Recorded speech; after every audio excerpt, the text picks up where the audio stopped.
Hey, I'm John Cannell, and today on Preppy Kitchen, we're making some delicious strawberry rolls. So let's get started.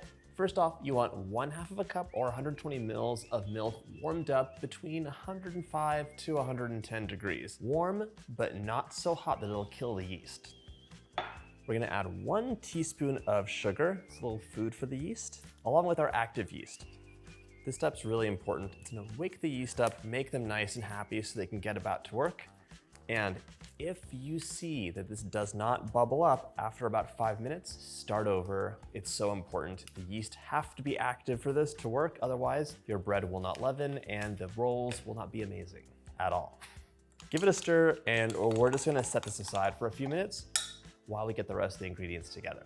Now, in the bowl of my stand mixer, I'm adding 2 cups or 240 grams of all-purpose flour, 1/3 cup of sugar, or about 67 grams, 1/4 teaspoon of salt. I'm also adding in 1 room temperature egg, and 1/4 cup, or about 57 grams of softened butter. We're gonna mix this in so it doesn't have to be melted, but I would cut it into little pieces just to give your mixer a head start. This, by the way, is such an amazing recipe. I don't think a lot of people make strawberry rolls.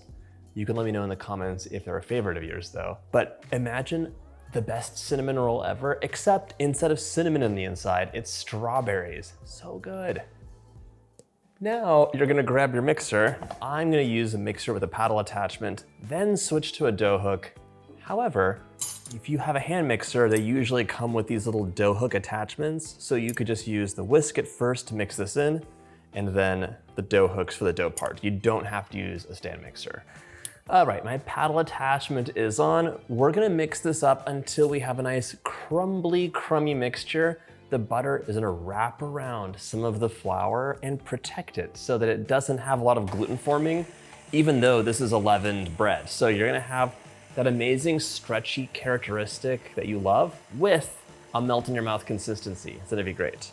And I have to show you, look at how foamy and amazing this is. The yeast is really happy. This is gonna be delicious. Right now we're just mixing on medium-low. This already looks great. I just wanna make sure all the butter is broken up into smaller pieces. See, this is a beautiful crumbly mixture. This looks so great. I'm gonna switch to the dough hook now. Milk mixture is gonna go in now, so let's add that in. And now we're gonna run the mixer on medium-low until it is nice, stretchy, and amazing, but I'll show you how that looks. This is coming along nicely, and here, I'm just gonna scrape it down because there's a little bit stuck on the edge, but I also wanna just work it together just a tiny bit before I set it back to work. In this recipe, I'm giving you the bare minimum amount of flour to hold this together and make it work. That's what makes it delicious. But you might need a little bit more, so if after a few minutes it looks really wet, we're gonna add flour in a tablespoon at a time until it has the perfect amount of flour in it. This is gonna run for a little bit longer though.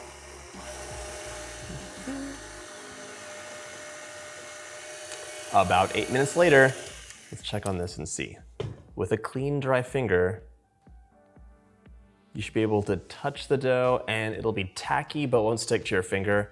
This is too wet, so I will add in 1 or 2 tablespoons of flour while this mixes. 3 tablespoons of flour later. That's nice. So it's tacky for sure. It's not sticking to my finger, and it's ready to rise. Let's pop it into a bowl. We're gonna add just a little bit of oil into a large bowl. Add the dough in. Cover that up, and we're gonna pop this into a warm, cozy place until it doubles in size, about an hour. While my dough's rising, we're gonna make this strawberry filling. It's only 2 things, strawberries and strawberry jam, but you have a couple choices. So here's the deal. I want about 3/4 cup of minced strawberries, but there's 2 kinds of strawberries. Normal, everyday strawberries, and summer, sweet, in-season strawberries. Those ones melt in your mouth. You can crush them with your tongue. They're very soft and sweet. The normal strawberries you can get at the market all year round. They're basically firmer so they can be packed and shipped and go across the country and be intact. That's fine, they still taste good, but it makes a difference for our assembly. These ones are kind of in between. They're summer sweet, but they're a little bit on the firm side. So after I mince them, I'm gonna leave them separate.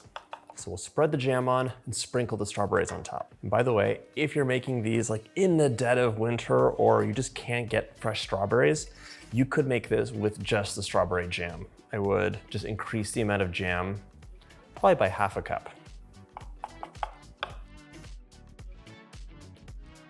You can also measure out half a cup of jam. It's 160 grams. I'm leaving these separate today, but you could mix it in, especially if you want to step this out and just have them mixed in advance. They can sit in the jam for longer. Just about an hour later, let's take a look.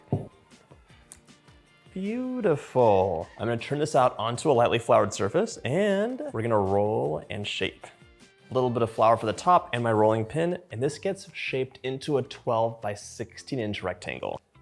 The nice thing about using a pastry mat is you can lift and use gravity to help you roll, and it's not going to stick.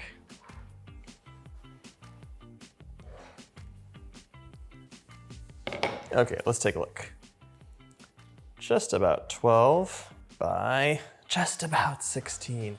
I'm excited, this is ready to spread, so grab your jam, grab your strawberries, as well as either a spatula or a little offset spatula. I'm breaking the jam up. I could have warmed it, but I don't want it to get hot. I just want it to be nice and loose. This is nice and loose, so I'm gonna add this over here. Spread this out into an even layer, and you might have some larger chunks of strawberry mixed in. That can be kind of a problem. You just wanna have some strawberry jam over everything, except you're gonna leave a ½ inch on one of the short edges. And don't add a lot of strawberry jam to the very edge on the long sides either, because when you roll it up, some's gonna get squeezed out. Now that I have an even layer of coverage with jam, I can add my chopped / minced strawberries. I'm just gonna sprinkle them all over. All these fresh strawberries are gonna give you a wonderful bright strawberry flavor, and they're gonna fill that gap up with a beautiful color and just a lot of moisture too. Oh, this is so nice.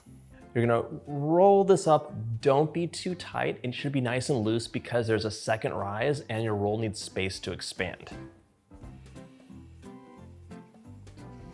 You can pinch the edge shut and then it's time to cut it. But first, grab a 10-inch pie dish and we're gonna butter this up so nothing sticks. Your pieces should be about 1½ inches long, so you can just get a tape measure out and mark these up. I'm using some unflavored, unwaxed dental wire to cut these. You could also use a serrated knife, but this is much easier. Ooh. Don't worry if they look a little bit mishandled or misshapen. On the second rise, they'll puff up and be beautiful.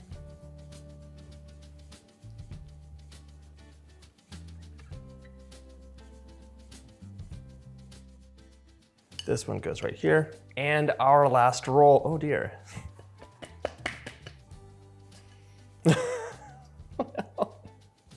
This looks a little haphazard now, but they're gonna puff up, get covered with icing, and be amazingly delicious. So don't you worry.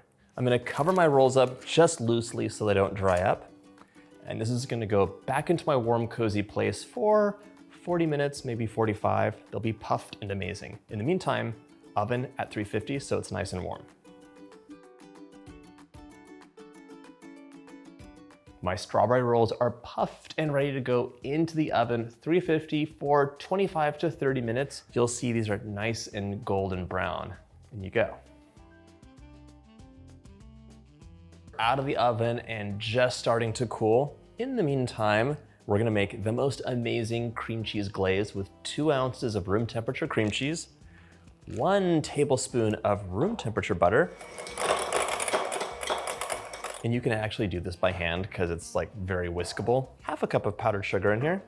You don't need a lot of sugar for this glaze. That sweetness is coming from the strawberries. I have 3 tablespoons of milk here. 3 tablespoons of milk might seem like a lot, but it works out for the perfect drizzling consistency. I'm also adding in 1/4 teaspoon of vanilla, just a little blessing. That was too much, but it's okay.